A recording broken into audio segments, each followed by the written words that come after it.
Today, we're going to be talking about the underrated hero of camera angles, in my opinion. Everyone likes the A team, but the B team needs to get a little bit of love. When you're on set and you're shooting an interview, a B cam is always your second thought. Your first thought is get a nice A cam set up. But in my experience and what I've found is just because it's the B cam doesn't mean that it should be focused on with less effort to the A cam.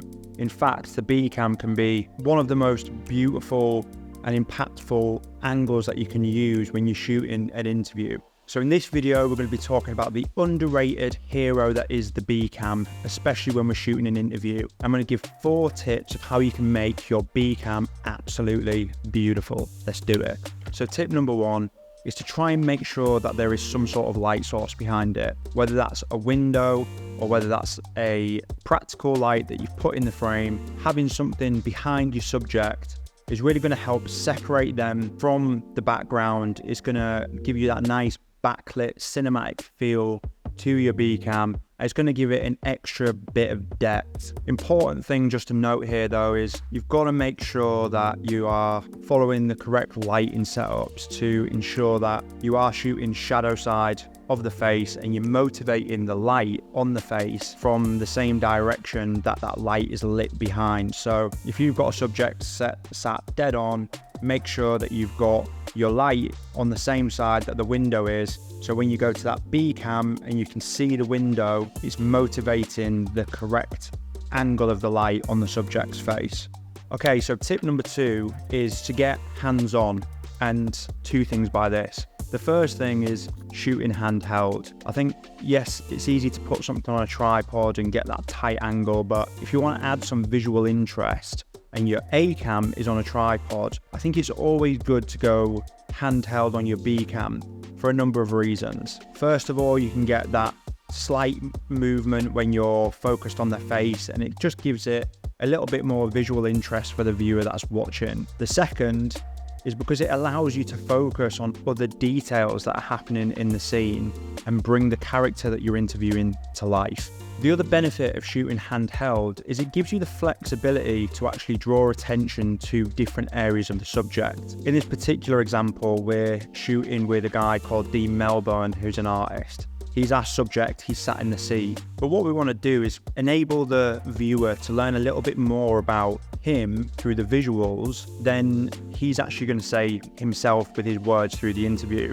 And the way that we can do that is by showing what he's wearing, his hand gestures, his characteristics. Now, if you just had your B cam sat on a tripod, pointing at a person's face, all you can see is their face, maybe their shoulders. You might get like some necklace, but if you're handheld, it means that you can move from the hands to the face and add more visual interest there, but you can see, are they expressive with their hands, or do they tap their feet, or do they fidget when they're talking about a particular thing? Maybe they're talking about something that's emotional to them and you can capture that emotion of them fidgeting with their hands. If you had your B cam locked off on a tripod, you're not going to be able to capture that. But if you have your B cam handheld, it means you can move through the different characteristics of a person, maybe their hands, maybe what shoes they're wearing, maybe they've got a ring on, maybe they've got tattoos, maybe they've got a really funky design t-shirt, whatever it may be.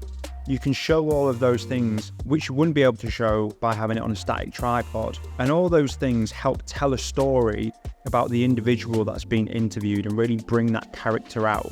Tip number 3 of how you can take that underrated hero B angle to the next level is by getting tight. Now, what I mean by this and what I would recommend doing when you're shooting that B angle is using a zoom lens. So typically when I'm shooting that angle, I like to go for a 70 to 200mm, and there's a couple of reasons for that. The 70mm is a decent focal length that will get you tight, but it still means that you can frame to see numerous parts of an individual. You might want to see their shoulder and head, or just a bit of a wider context of their hands or their feet or whatever it may be. But it also means you can punch right into that 200, so you can show more details, you can get a variety of different looks when you're moving around the subject. So I like to move from all the way to being completely side on, and I'll go medium with the 70, and then I'll get tight, so I've got a really close and then a medium of the side of the face, Then I'll move just next to the A cam, so they're a bit more front on. And what that means is it offers lots more variety of the looks. So even though you're only shooting with 2 cameras, it gives the impression that there's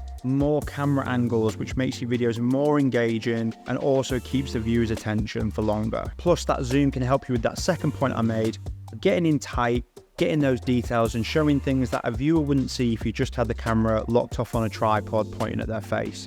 Now the final tip, and this is really going to just add a bit of extra sauce, really make your video beautiful, and it'll work really well in particular when you follow step number 1 of making sure you can see that light source behind. So tip number 4 is to use a Pro Mist filter on your lens. Now obviously it goes without saying you need to use a Pro Mist filter on both angles. So if you're going to use one on your B cam, you need to use one on your A cam as well. But with using one on the B cam in the context of shooting your subjects with the light source behind them, that Pro Mist filter, I like to go for a 1/4, depending on how stylized I want the interview to be. A 1/4 or an 8 is usually ample. Any more than that, it starts getting a little crazy. I find a 1/4 works really well with human subjects where you can shoot on the side with that light source behind them, and it'll bloom those highlights and it'll give a real nice bit of soft skin texture. And then if you're shooting with that light coming into the lens, you can also get some nice flares in there as well. Adding filtration such as a Pro Mist or any other option, you know, there's black satin filters out there and smoke filters, there's all sorts that you can use. So adding a bit of filtration to your lens can really just add that extra bit of sauce and give that extra detail, that extra 1% that's going to make your videos better, make your B cam absolutely beautiful. So there you have it, 4 tips to help you take your B cam to the next level, make that underrated hero the best it can possibly be. If you enjoyed this video, you thought it was valuable, do me a favor, help me out with the algorithm, drop a little headbutt onto that like button, leave a comment in the comment sections, especially if you've got questions that you want to ask around the 4 points. I'd be more than happy to give you any clarifications. If you want to keep up to date with projects that I'm doing live in the moment with clients, I've got some really cool stuff going on at the moment. My handle is @JosephHousley, but until next time, I will see you in the next video. Thank you for watching.